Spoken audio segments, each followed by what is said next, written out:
முன்னாள் பிரதமர் Dato Sri Najib Tun Razak Barisan கூட்டணியை பிளவுபடுத்த வேண்டாம் என்று மஇகவுக்கும் மாசிசாவுக்கும் அறிவுறுத்தியதாக மாசிசா இளைஞர் பிரிவு தகவல் தொடர்பு தலைவர் நியோ சூ சியோங் தெரிவித்தார். நேற்று வியாழக்கிழமை காலை கோலாலம்பூர் நீதிமன்றத்தில் நஜீப்பை சந்தித்த போது வாரிசானை கூறு போடாமல் இருங்கள் என்று வேதனையுடன் அவர் கேட்டுக் கொண்டதாக நியோ சூ சியோங் கூறினார். நஜீப் விசாரணைக்காக நீதிமன்றத்திற்கு அழைத்து வரும்போது பல்வேறு கட்சியினரை சந்தித்து வருவதை நியோ சூ சியோங் சுட்டிக்காட்டினார். முன்னதாக கடந்த செவ்வாய்க்கிழமை நீதிமன்றத்திலேயே மஇகவின் தலைமை நஜீப்புடன் 1 மணி நேரத்திற்கு மேலாக சந்திப்பை நடத்தியதாக செய்திகள் கசிந்தன.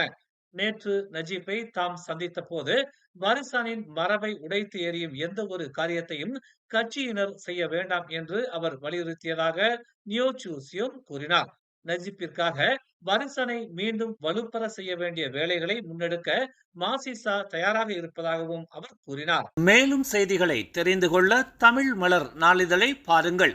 உடனுக்குடன் செய்திகளை தெரிந்து கொள்ள தமிழ் மலர் இணையதளம், தமிழ் மலர் செயலி மற்றும் மலர் டிவி யூடியூப் சேனலை வலம் வாருங்கள்.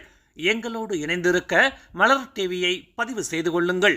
உறவுகள் மகிழ்ந்திட விருப்பம் மற்றும் பகிர்வு சேவையை சொடுக்கிடுங்கள்.